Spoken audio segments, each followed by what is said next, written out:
Here we go again. About a week ago, I made a video discussing some of the most unpopular Pokemon in the entire franchise. With a series as large as Pokemon, and with the sheer amount of different Pokemon we have, it's expected that some Pokemon will be more popular than others. In the last video, I got a lot of comments about other unpopular Pokemon, as well as some people saying they would like to see a part 2, so in this video, we'll be discussing some unpopular Pokemon, but this time based on the comments of your previous video. I also want to reiterate that an unpopular Pokemon is a Pokemon that is not very well liked by a lot of Pokemon fans. I got a few comments about relatively popular Pokemon in the previous video, such as Flareon or Gardevoir, saying they wish they had more support, but I don't really think those Pokemon really warrant being in any of these videos.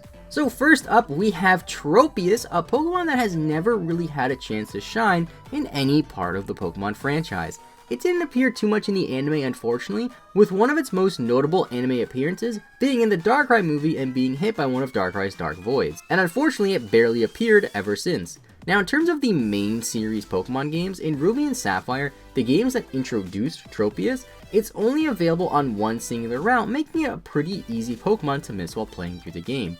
Tropius isn't even catchable in Diamond and Pearl, Heart Gold, Soul Silver, Sun and Moon, or X and Y unless you count the Friend Safari. I'm surprised that Tropius isn't catchable in Sun and Moon at all, to be honest, since it fits the theme of Alola rather well, being a giant tropical tree. Luckily, it does appear in Ultra Sun and Ultra Moon, but it's only used by one trainer in that entire game.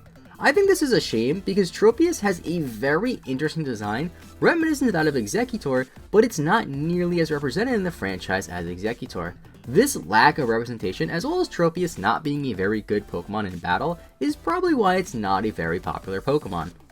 Now I saw quite a few comments about this next Pokemon, and it was also a Pokemon that was featured in my rarest Pokemon video about a month ago. Kragle is a rather unpopular Pokemon in the franchise as a whole, and it hasn't appeared catchable in a Pokemon game since X and Y.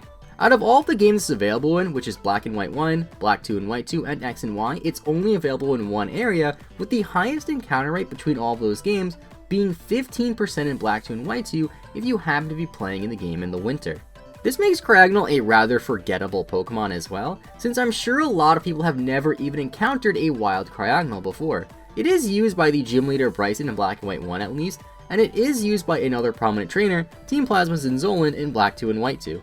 Wulfric, the final gym leader in Kalos, uses it as well, which means two late game gym leaders in two different games both use their Kragle, but sadly no trainers at all use a Kragle in Sun and Moon, meaning Kragle doesn't even appear at all in Sun and Moon.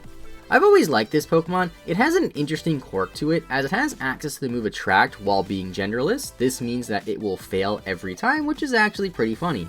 Now luckily Kragle does have a decent place when it comes to battling, as it isn't a terrible Pokemon competitively. I would see it used pretty commonly when doing various battles or draft leagues, and its face looks like a Transformer, which is kind of cool, I guess. Maybe I'm alone in thinking this as well, but I do think that Kragle sort of looks like it could be an Ice and Steel type, mainly due to that Transformer-like machine face to me. This is a Pokemon that I can see appearing in Sword and Shield, however, since it does look like a decent amount of the region is covered in snow, which is a perfect place for our Kragle to be. Now I noticed that I'm already covered a Generation 3 Pokemon, and in the last video I covered a lot of Generation 3 Pokemon, so this will be the last Generation 3 Pokemon I cover since they're kind of dominating this list. So this next Pokemon is another Pokemon that I love, and out of all the Pokemon we've discussed in both of these videos, it's one that I would think would be one of the more popular ones. Whiscash unfortunately doesn't receive very much love, despite being one of those quote-unquote derpy Pokemon. These derpy Pokemon such as Dunsparce or even Bibarel tend to be relatively popular, but the Whiskers Pokemon Whiscash isn't nearly as loved as those two Pokemon. Similar to Swalot in the last video, I get a royal vibe from this Pokemon for some reason, and I wish it got a Mega Evolution to give it a crown and make it look a lot cooler. It actually appears pretty commonly in the games, however, along with its pre-evolution Barboach. It's catchable in quite a few different routes, and it has decent representation in the games and is rather notorious for the anime for being featured in a banned anime episode. In the banned episode of the Advanced series, Ash and company were supposed to get caught in an earthquake caused by a random Whiscash, but the episode never aired in Japan or in the US or anywhere else for that matter. This was due to strong earthquakes that were happening in Japan around the time the episode was supposed to be released. And because Whiscash, the moves Earthquake, Fissure, and Magnitude have not been featured in an anime episode ever since this banned episode, and it's been nearly 15 years. I feel like this has to do with why Whiscash isn't represented too much in the anime outside of this unaired episode, but luckily it does have an okay amount of representation when it comes to the games. It isn't used by a single trainer in Generation 7 unfortunately, and is only used by one trainer in X and Y, but at least it's used by Wallace in Omega Ruby Alpha Sapphire, who was the final gym leader of those games. In terms of battling, Whiscash actually isn't too bad, it's just overshadowed by the plethora of water types that we have in this game. It also managed to somehow eat Ash's Badge's case, as well as a Master Ball that some other trainer threw at it trying to catch it, which was one of the few instances in the anime where we ever saw a Master Ball thrown and it was actually eaten and the episode went unaired. And now continue on with the next Pokemon, we have Aromatisse. Generation 6 is responsible for introducing the brand new fairy typing, and out of all of the new fairy types introduced, Aromatisse was the one that was thrown to the side. Sylveon is immensely popular as an evolution and among some of the most popular Pokemon in the franchise. Mega Gardevoir was a mega version of an already popular Pokemon, and Florges line had a lot of representation in X and Y thanks to AZ.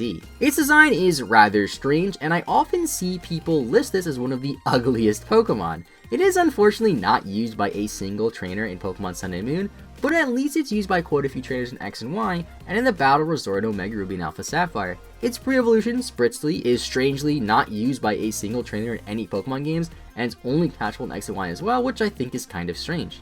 In X, it is limited to the Friend Safari unfortunately, however in Y version you can catch it on Route 7 with a 10% encounter rate.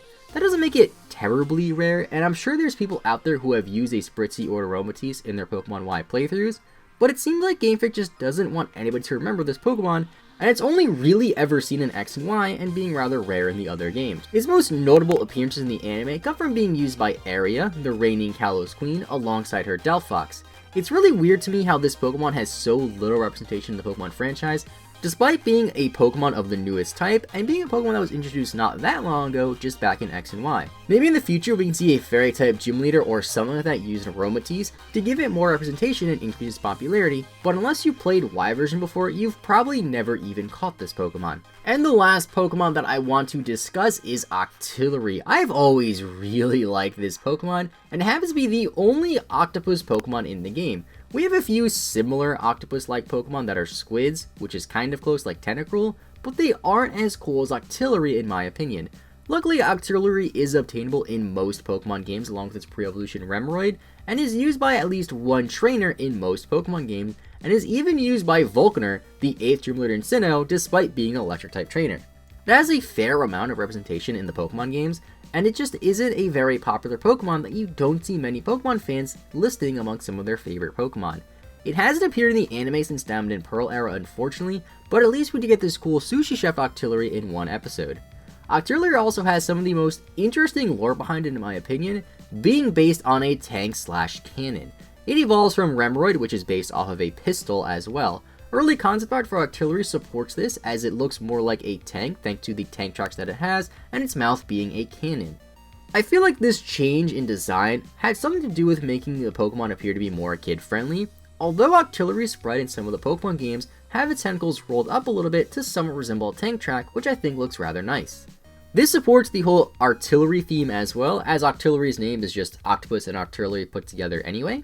I wish we could have had the Octoliry that more resembles a tank, possibly as a water and steel type as well, but unfortunately, that was never the case for us. And those are just a few more unpopular Pokemon that deserve more love according to the comments of the previous video. There's a few more Pokemon people commented about, such as Klinklang or Druddigon, which I unfortunately couldn't cover all of them in this video, and I'm sure Sword and Shield will bring us even more Pokemon like this. And with all that being said, thank you guys so much for watching. Make sure you guys leave a like and subscribe, as it really does help the channel a ton, and make sure you click that little bell notification so you don't miss a future upload. Have a great rest of your day. I will see you all next time, and bye bye.